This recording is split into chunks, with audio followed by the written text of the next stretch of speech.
Bismillahir Rahmanir Rahim. Alhamdulillahi Rabbil Alameen. Wa sallallahu ta'ala ala Sayyidil Mursaleen wa alihi wa sahbihi wa barik wa sallam. All praise are due to Allah, Lord of the worlds, and peace and blessings be constantly showered upon our beloved Prophet Muhammad, his family and his companions to the Day of Judgment. The month of Ramadan in the life of our beloved Messenger was a time of action, a time of striving. Major change came about during this month. And remember that Allah said, شهر رمضان الذي أنزل فيه القرآن هدى للناس وبينات من الهدى والفرقان. That this, the month of Ramadan, is the time in which Quran was revealed, guidance to humanity, clear evidence from the guidance and the criterion to separate truth from falsehood. And so it was in the 9th year after the Hijrah, decisive time. Byzantine Roman Empire had threatened the Muslims. This was one of the most powerful nations on the face of the planet Earth. And they intended to bring 100,000 warriors from Constantinople and the environment down into the Jordan area, down into northern Arabia.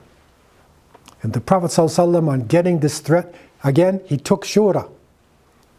He took consultation with his companions. And they decided to go out to Tabuk. They decided to go out to the northern part of Arabia to confront the Romans so that the Romans would not have the opportunity to come in and surround Medina and destroy their families and their homes.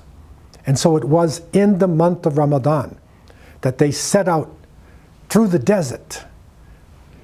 This is a time for people of action. This is not a time of lazy people, of people who enjoy sleep more than they enjoy their prayer. And so they went out to face the Roman Empire. And Allah put fear in the hearts of the Romans. And they never showed up at Tabuk. In the same year, people started coming to Medina. And this is the year, Aam al-Wufud, there were different nations coming into Medina, different tribes to accept Islam. It's a great victory. Transition is happening. And it is reported that the people of At-Ta'if, who had punished the Prophet ﷺ so much, who had stoned him, that is in this year, they came in Ramadan. They came into Medina. They embraced Islam. They learned to pray and they started to fast. It is also during this time that the Himyarite tribes of Yemen came to Medina. This is a famous, ancient nation in Yemen, which was one of the most important places on the Arabian Peninsula for centuries. They came and they embraced Islam during this time, bringing about the start of a major transition in the south.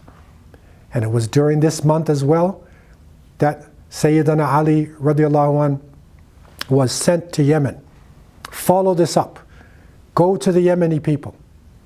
He went amongst a tribe called Hamdan.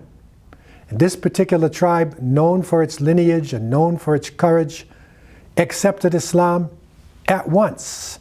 Every single man, woman, and child embraced Islam during this blessed time. So Ramadan was a time of striving. It was a time of struggle. But it was also a time of calling, da'wah, to call in the path of Allah. It is a time outreach, to reach out to people, especially those who are close to Islam. And so we need to take this opportunity, even though we are fasting. We can talk to our friends, talk to our neighbors, interact with society. Let Ramadan motivate us to make truth stand clear from falsehood, to be an example for people, that they could make that change and transition in their lives. And so we pray that Allah would bless us with this ability, this empowerment in the month of Ramadan, would bless our families, bless our children, and the whole of the Muslim world. I leave you with these thoughts. Wassalamu alaikum wa rahmatullah.